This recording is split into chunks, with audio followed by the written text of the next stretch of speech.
pasada acá. La mayoría.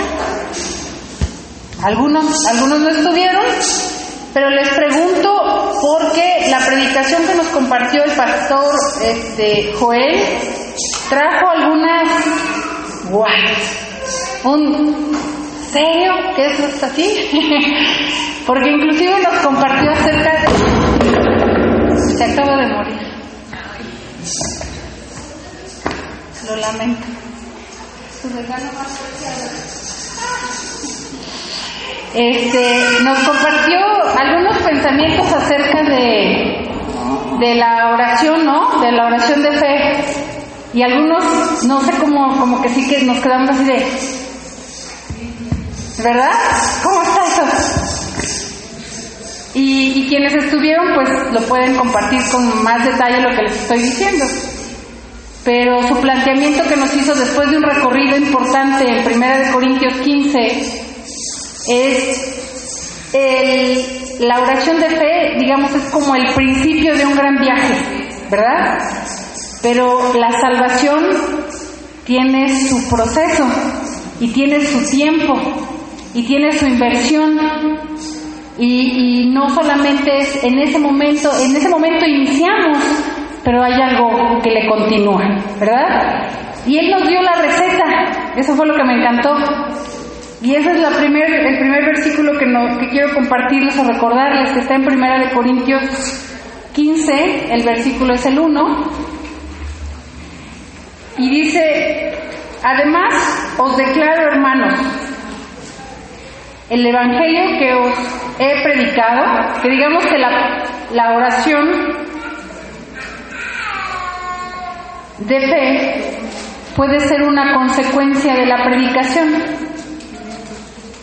Cuando alguien le predica a otra persona, escuchamos la palabra y hacemos una oración de fe. Lo hacemos por fe.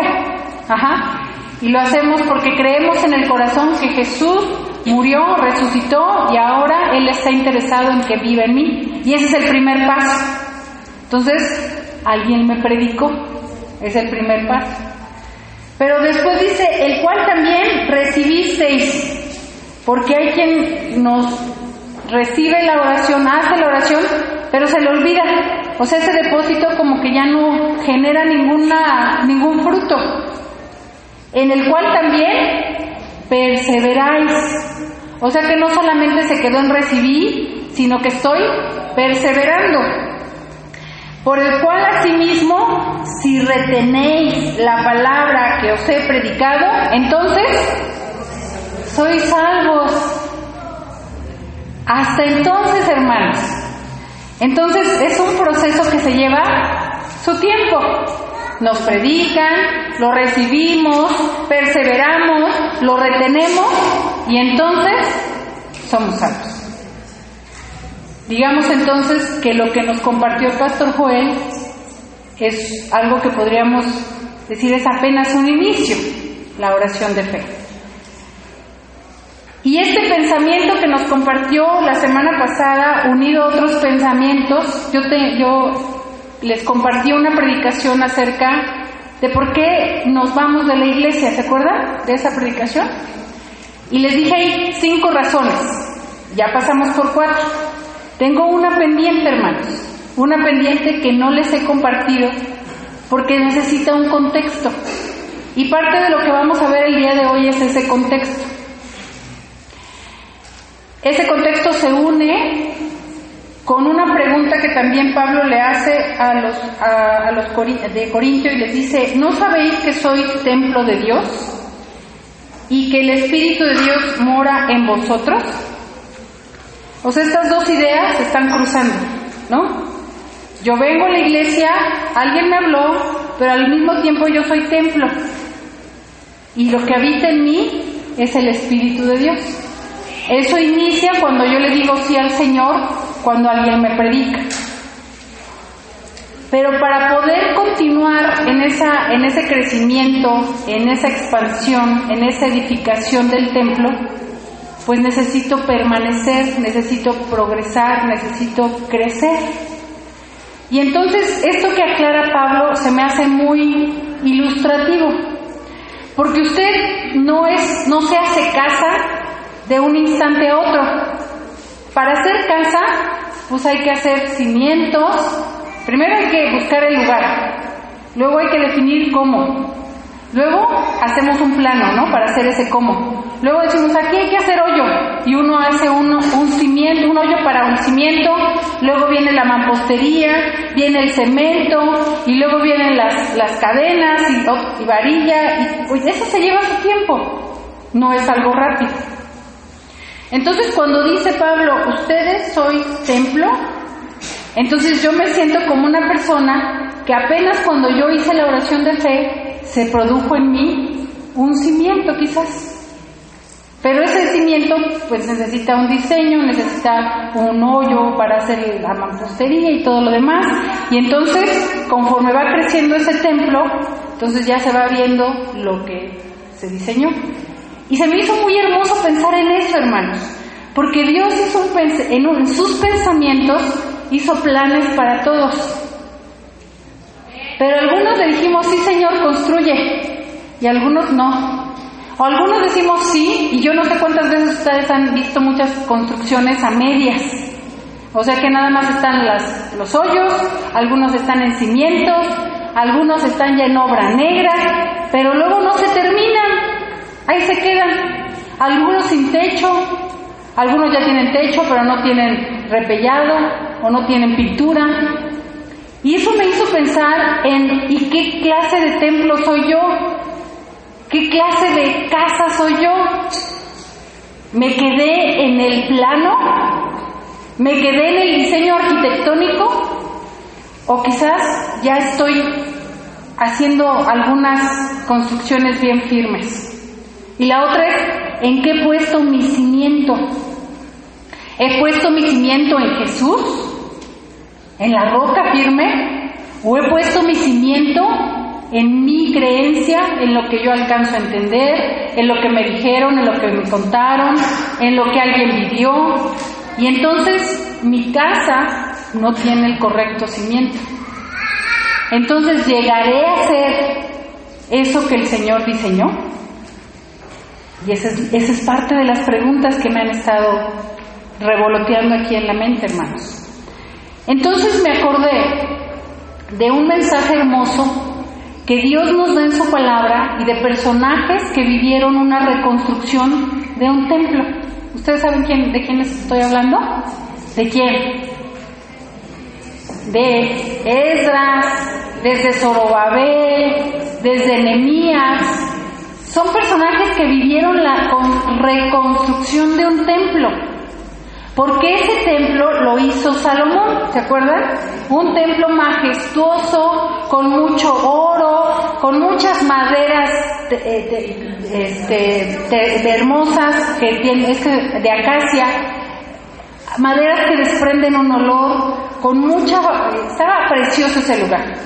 Pero el pueblo se desvió, anduvo en sus pecados, anduvo en sus deleites. Dios les habló muchas veces, Dios les trajo muchos profetas, Dios les dijo corrígete, Dios les dijo otra vez vuelve a mí, y ellos no hicieron caso. Y como no hicieron caso, llegó un momento en que Dios dijo, se termina este tiempo. Y entonces la forma en la que Dios pone en obediencia, en corrección a su pueblo, es llevándose los cautivos a Babilonia. Allá en Babilonia estuvieron 70 años. ¿Sabe que lo primero que me llamó la atención es que Dios fue misericordioso? Porque ¿cuántos años estuvieron en el desierto los israelitas? ¿Cuántos? 40 años. ¿Y en Egipto? 400. De 400 se fue a 40 y luego para Babilonia 70. O sea, podían haber estado más tiempo. Llegan los 70 años, hermanos, y empieza a regresar el pueblo a Jerusalén, una deportación. Y ahí empieza toda la historia. Se la voy a hacer resumida, pero yo creo que vale la pena que usted lea Esdras, que usted se deleite totalmente con Nehemías, con esos dos libros. Porque si usted quiere ser construido en la palabra como un templo firme, necesita saber con detalle cómo le hicieron en ese tiempo para ser construidos y reconstruidos, hermanos. Porque a lo mejor ya nosotros estábamos firmes, a lo mejor nosotros ya estábamos resplandeciendo, nos desviamos un poco y resulta que viene Babilonia y nos destruye y necesitamos un tiempo y un periodo de reconstrucción. ¿Amén? Entonces lo voy a hacer así como resumidas cuentas. Viene la destrucción de Jerusalén, aquí vienen los años, no voy a hacer mucho caso de los años, me voy a ir nada más en los eventos. Destrucción de Jerusalén, y se van los cautivos a Babilonia. Regresan los primeros cautivos con una persona que se llama Zorobabel, y ahorita lo vamos a mencionar un poco más. Se termina el templo, comienza a reinar Asuero en Persia, comienza el rey Artajerjes, Esdras llega, o sea, primero vino Zorobabel, luego viene Esdras, llega a Jerusalén en un segundo regreso. Nehemías llega a Jerusalén, se termina el muro, Nehemías regresa a Babilonia, otra vez a Jerusalén, y empieza el ministerio de Malaquías. También me llamó mucho la atención, hermanos, los tiempos de Dios y las prioridades de Dios. Nehemías viene y construye una ciudad, pero no construye el templo. El templo ya estaba construido. Entonces, mire, si nosotros queremos construir iglesia y no hay templos, no es el orden de Dios. Nosotros primero tenemos que ser templo. Tiene que haber templo en nuestras vidas como iglesia para entonces aspirar a que haya iglesia, a que haya ciudad, a que haya muros. Es una invitación entonces a que cada uno de nosotros se ponga en la responsabilidad de, si yo soy un hueco, si yo no puedo estar ajeno a mi crecimiento y a decir simplemente yo estoy como esperando que los años pasen. No, tenemos que tomar nuestra responsabilidad como hijos de Dios y ver en qué estado nos encontramos como templo, porque de otra forma no puedo dar el siguiente paso. O sea, Zorobabel, y ahorita vamos a ir leyendo, también empezó, aquí está el templo, si lo alcanza a ver, el de Salomón, hermoso, bello, y luego en ruinas. Cuando llegó Zorobabel lo que había era ruinas, y de hecho bien poquita gente, porque muchos ya se habían ido de ahí. Jerusalén era desierto, eran piedras, polvo, y la gente que entonces llegó allá se llenó de tristeza. Porque había gente que estaba regresando, que vio cómo estaba con el templo con Salomón. Entonces había una profunda tristeza por lo que llegaban a ver. A usted y a mí no nos da tristeza cuando vemos a una persona que está levantándose y de repente otra vez lo volvemos a ver así en ruinas. Nos da dolor. Y lo que queremos es volverlo a ver levantado, volverlo a ver esplendoroso, volverlo a ver de bendición, volverlo a ver lleno del Espíritu de Dios. Entonces Dios mueve a este primer grupo, que es el grupo que va con Zorobabel. Y yo quiero pedirle, mire, de entrada, amor, mejor sí préstame tu iPad, porque si no voy a tener problemas con él. Gracias.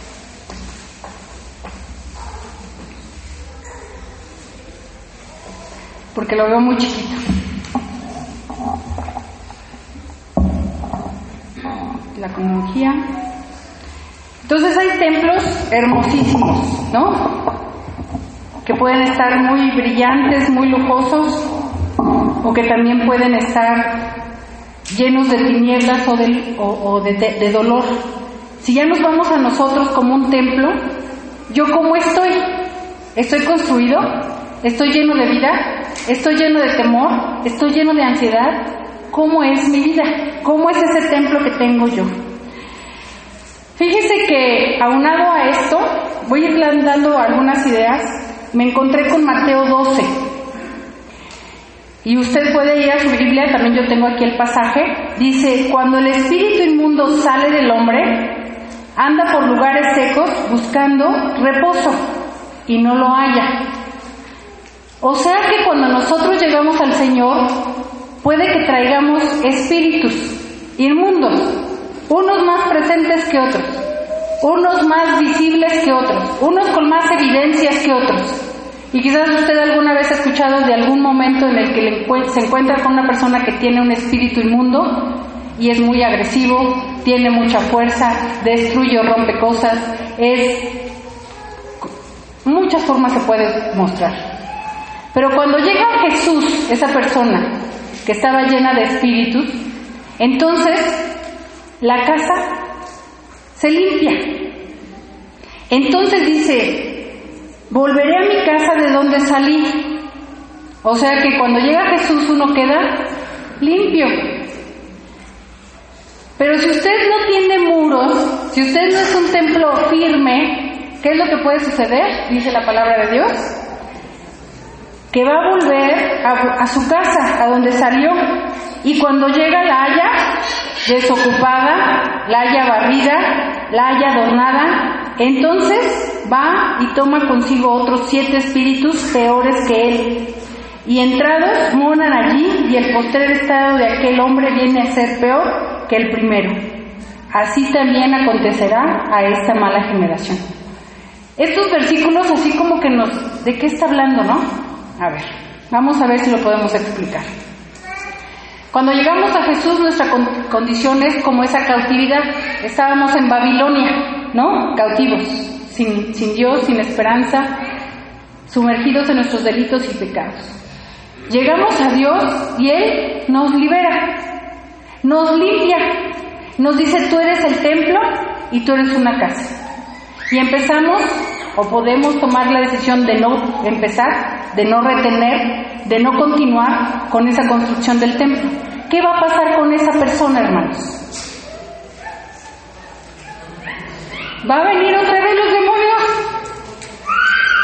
y lo van a oprimir, lo van todavía dice aquí que no viene solo, no el que estaba, sino se trae a otros. Y entonces su vida a veces termina siendo peor. Aquí nos lleva también a una reflexión, hermanos. Si nosotros llegamos a Jesús y nosotros le decimos sí, y nosotros somos esa casa limpia, no podemos dejar de estar presentes en Él. No podemos dejar de perseverar en Él, porque si no somos susceptibles en que vengan otros y entonces sea nuestro estado postrero peor que el primero. ¿Sí me expliqué? Nosotros, entendiendo que somos casa, que somos templo, no podemos parar la construcción. Tenemos que seguir progresando en que esa construcción continúe en nuestras vidas. Amén. Entonces, también dice aquí que es una casa desordenada y vacía, ¿no? Una ordenada y una desordenada. Les traigo ilustraciones para que me digan: ¿y usted qué casa es? ¿Es una casa ordenada o es una casa desordenada? ¿Dónde quiero estar? Bueno, ¿cuándo salimos de la cautividad? La palabra nos dice: pero a cada uno de nosotros fue dada la gracia conforme a la medida del don de Cristo. Por lo cual dice: subiendo a lo alto llevó cautiva la cautividad y dio dones a los hombres. Entonces, ¿cuándo salimos nosotros de la cautividad? Cuando llegamos a Jesús, cuando perseveramos en Él. Así como salió el pueblo de Babilonia en ese momento, nosotros salimos de la cautividad cuando llegamos a Jesús. Amén. ¿Pero el templo estaba construido cuando salieron de la cautividad? No, ya le mostré que estaba en ruinas.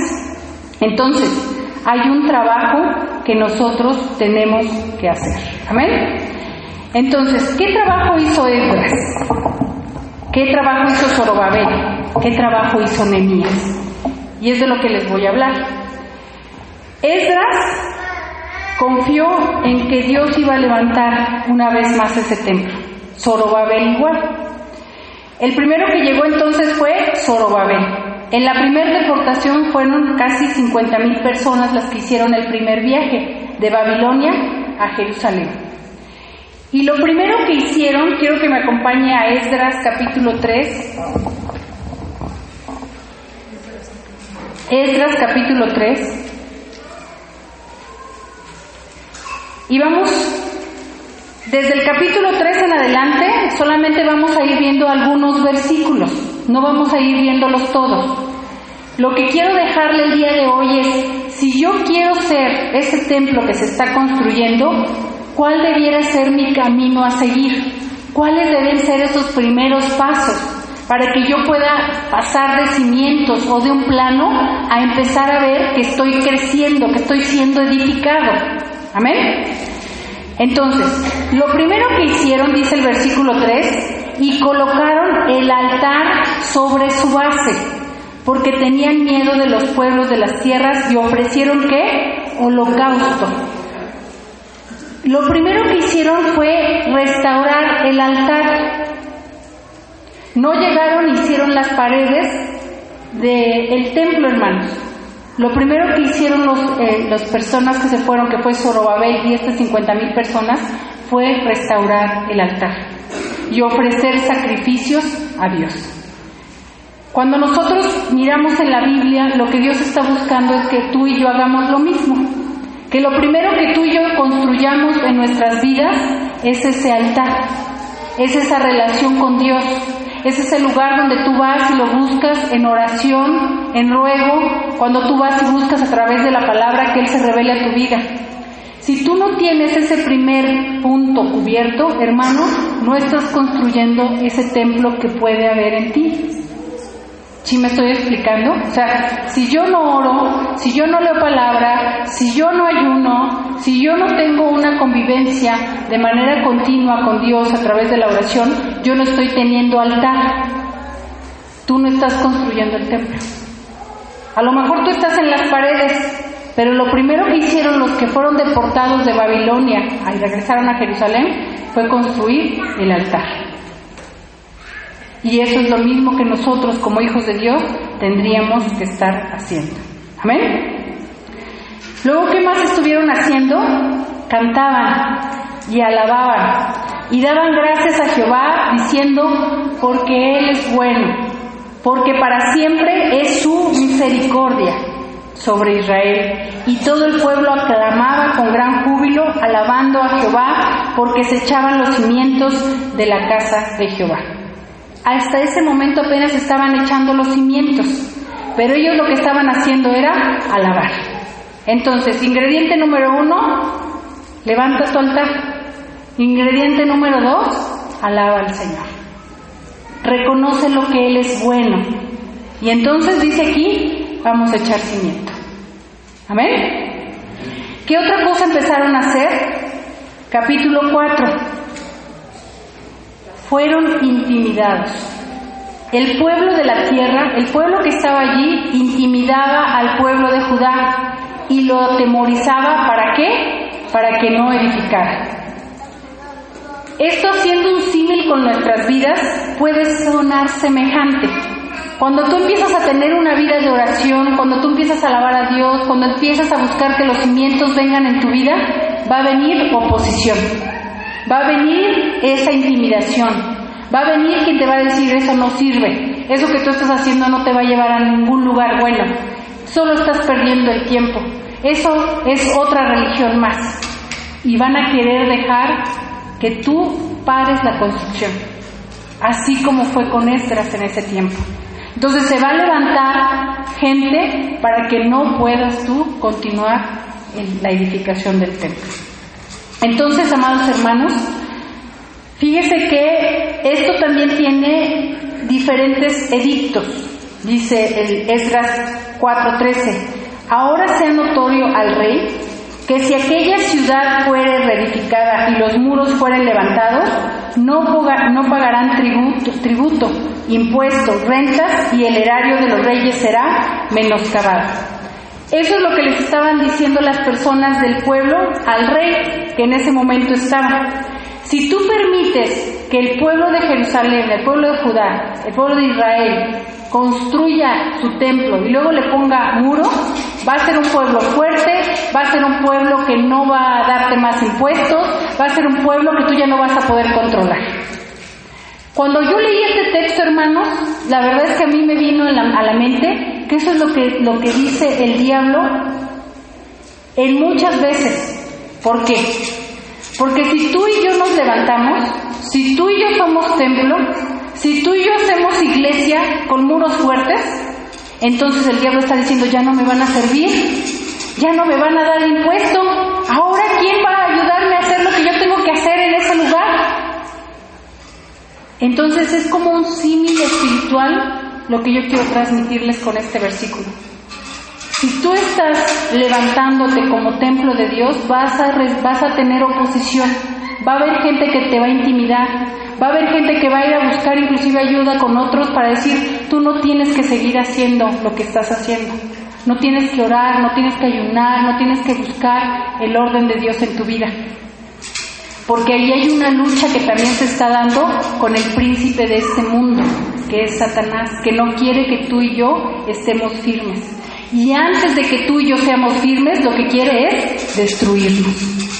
Antes de que tú y yo seamos una iglesia firme, una iglesia que puede estar unida, una iglesia que tiene muros sólidos como los hizo Nehemías, entonces lo que quiere es que tú y yo no perseveremos. No pasemos, no seamos una iglesia que está cimentada fuertemente. Allí es donde está el peligro, hermanos. Porque si nosotros nos dormimos en nuestros laureles y no continuamos la edificación, primero como personas y luego como iglesia, entonces estaremos todavía perseverando lentamente en lo que Dios quiere para nuestras vidas. ¿Amén? Entonces, la oposición fue grande, hermanos. La oposición fue grande.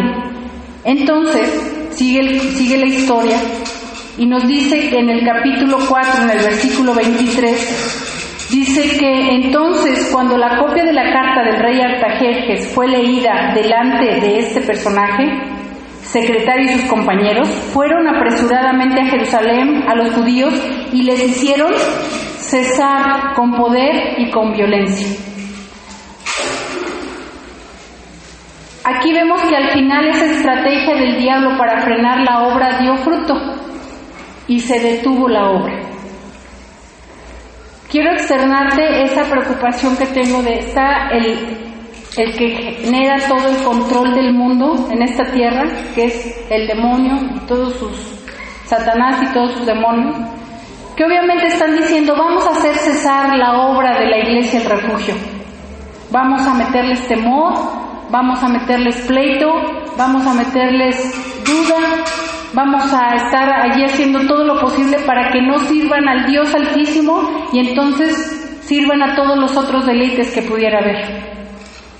Y puede ser que sí exista alguna batalla que se pierde, hermanos, en ese aspecto espiritual.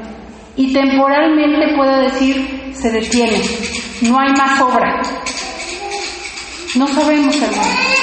Pero en este caso, en el caso de Esdras, sí se detuvo la obra. O había un regreso del rey diciendo, no más. ¿Qué puede venir a nuestras vidas que nos diga no voy a caminar? Una enfermedad. Puede venir una situación financiera. Puede venir alguna situación que nos está generando el que nos detengamos en ese crecimiento en Dios. Es decir, que le creamos más a lo que el diablo va a hacer que lo que nuestro Dios poderoso puede hacer. Amén. Entonces dice en el versículo 4 que cesó la obra. Pasaron, según los estudios de este texto, pasaron 17 años de que habían vuelto de Babilonia y la obra estaba detenida. ¿Por qué me estoy deteniendo en los años, hermanos? Porque a lo mejor tú tienes 17 años conociendo al Señor y la construcción de tu vida como templo está detenida. Porque alguien en tu crecimiento en esos 17 años te dijo, no sirve de nada el que seas cristiano, no sirve que creas. O a lo mejor una situación en tu economía te ha limitado, o a lo mejor una situación de salud te ha limitado, y tú estás parado.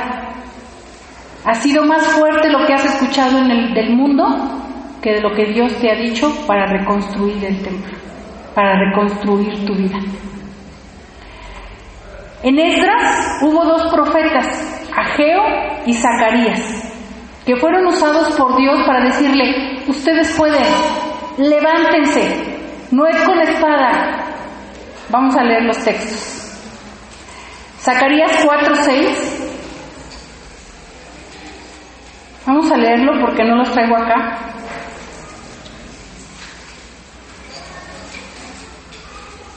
¿Ya está usted conmigo? En Zacarías 4:6.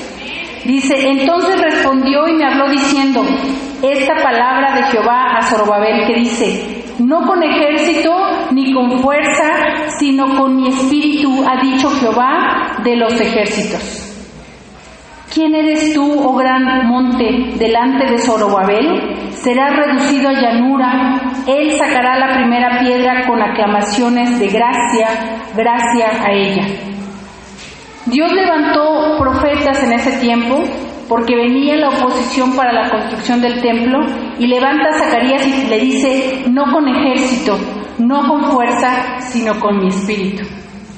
Y si tú crees que como construcción del templo en tu vida estás detenido, esta palabra es para ti y para mí. No es con ejército ni es con fuerza, hermano, sino es con su Santo Espíritu. Ageo en el capítulo 2, si usted me ayuda a abrir Ageo en el capítulo 2, y en el versículo 4, dice la palabra de Dios, pues ahora Zorobabel, esfuérzate, dice Jehová, esfuérzate también, Josué, hijo de Josadac, sumo sacerdote, y cobrad ánimo, porque todo el pueblo de la tierra dice Jehová, y trabajad, porque yo estoy con vosotros, dice Jehová de los ejércitos. Una vez más, la palabra de Dios nos dice que aún y con el desánimo, hay palabra que te dice, esfuérzate, hijo, esfuérzate y sé valiente, construye, atrae, arrebata ese plan que Dios tiene para tu vida. Amén.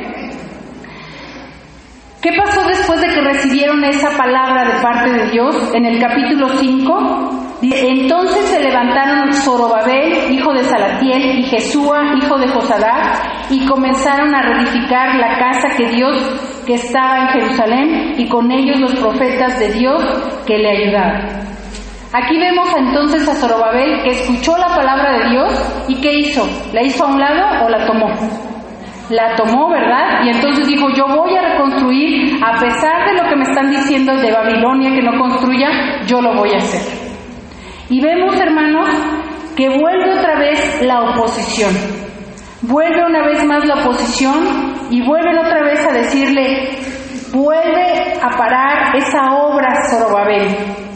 Inclusive en este tiempo dice que en aquel tiempo vino a ellos Tatnai, gobernador del otro lado del río, y Setar-Boznai y sus compañeros, y les dijeron así, ¿quién nos ha dado orden para edificar esta casa y levantar estos muros?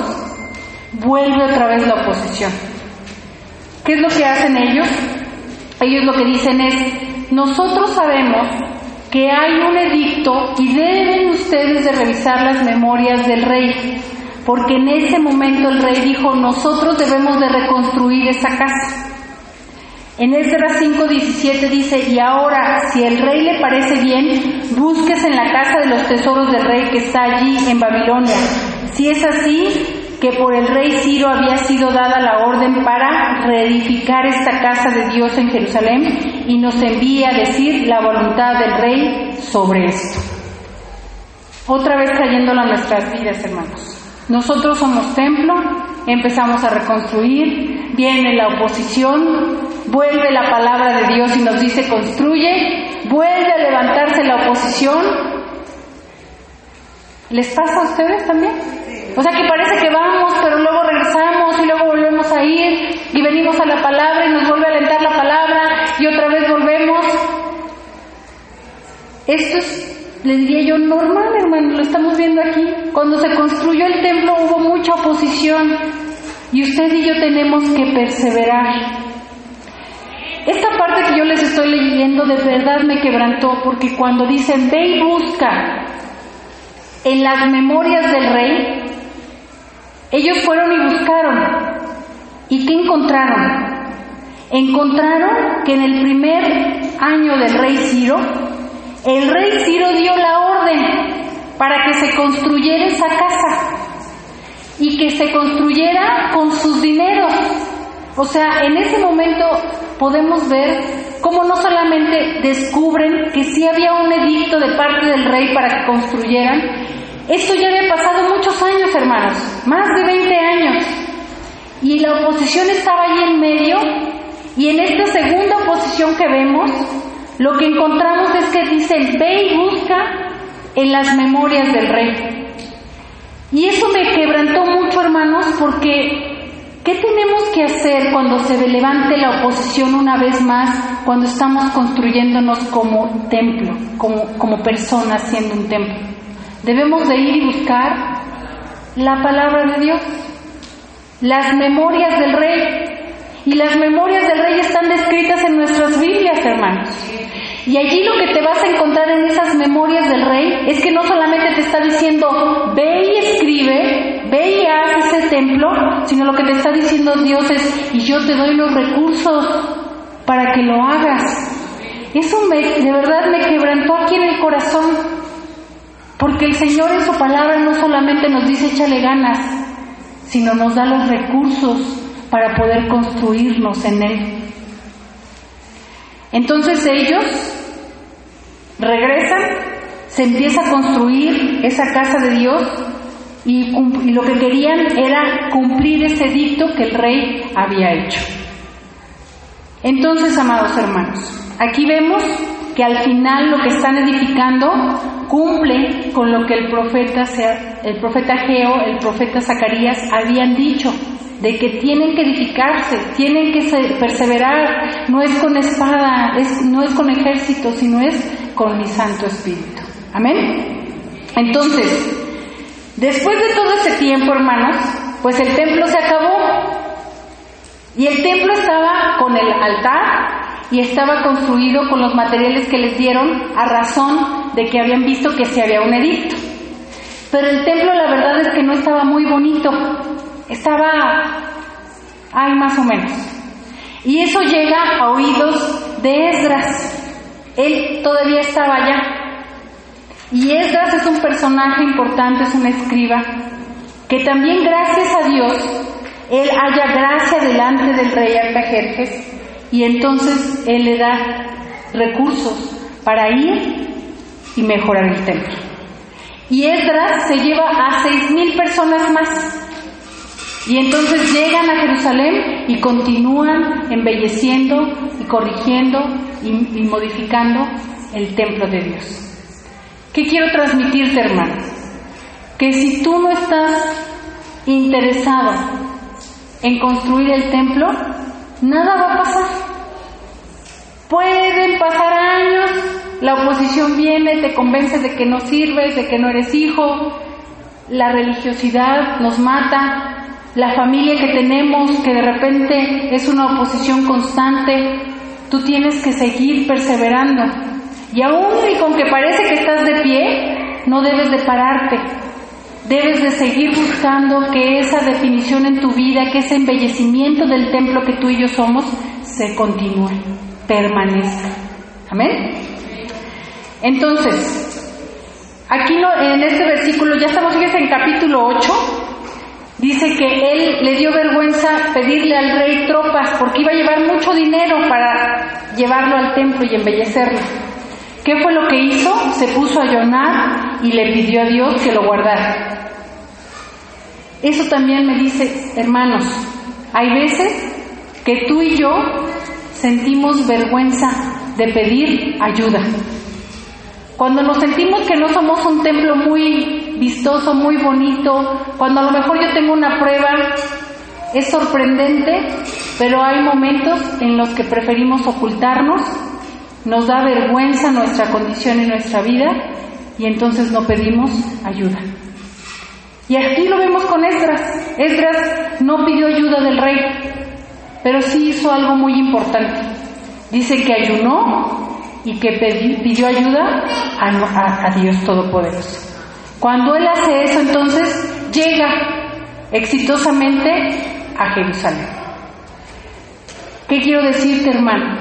A lo mejor tú estás pasando por un tiempo de vergüenza en tu vida. Estás siendo avergonzado.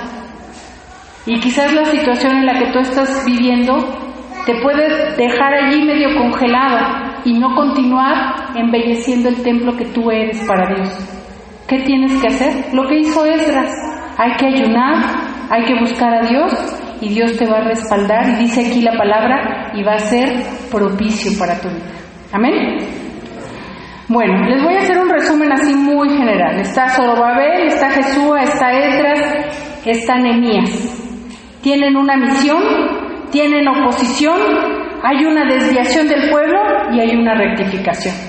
Si nosotros nos ponemos como los que estamos siendo construidos, hermano, tú y yo tenemos una misión. ¿Cuál es nuestra misión? ¿Cuál? Yo les dije el otro día esta pregunta. Está en Romanos. Nuestro fruto es la santificación, ¿y nuestro fin cuál es? La vida eterna. Nosotros tenemos una misión que es llegar a esa vida eterna. Y nosotros tenemos que llevar eso bien claro como hijos de Dios. ¿Va a haber oposición a que yo llegue a esa vida eterna? Seguro, hermanos. Pero nosotros debemos de tener claro que esa oposición es solamente un momento que Dios está permitiendo para que nosotros prosigamos, para que le busquemos, para que le creamos, para que así como vino Ageo y le dio palabra al pueblo, así como vino Zacarías, así tú vayas a la palabra y le creas y sigas edificando tu vida. Va a venir un momento a lo mejor en tu vida como la hubo en Esdras, la hubo en Zorobabel, que el pueblo se desvió, que el pueblo empezó ahí a medio querer otra vez dar pasos para atrás. Venía una vez más la palabra de Dios y volvían a tomar rumbo. Al final, hermanos, lo que vemos es que Esdras, Zorobabel y Nehemías lograron reconstruir el templo. La pregunta entonces es, ¿en qué etapa te encuentras? ¿Eres de los pioneros? Es decir, de los que están en cimientos. ¿Eres de los que secundan? Es decir, ya estás reforzando y estás construyendo lo que los pioneros están haciendo. ¿O eres de los que está bien comprometido y que inclusive pones en riesgo algunas cosas que te deleitan más a ti por darle prioridad a lo que Dios quiere hacer en ti? ¿O eres de los que están reparando? ¿O eres de los esforzados? ¿En qué etapa te encuentras? No es necesario, hermano, y no es suficiente el que cumplamos con un rito religioso. Es necesario que hagamos un compromiso con Dios. Es necesario que cada uno de nosotros tomemos la responsabilidad de edificar nuestras vidas, de no dejarlas en ruinas, sino de perseverar, de a pesar de que venga lo que venga, hermano, usted y yo logremos otra vez ser levantados para que podamos ser esa ciudad esplendorosa como lo fue Jerusalén. Amén. Entonces la invitación esta mañana es de que tomes esa responsabilidad, de que no te quedes en solamente los diseños de Dios, sino que te podamos ver otra vez levantado, a pesar de cualquier circunstancia que pudiera estar aconteciendo en nuestras vidas.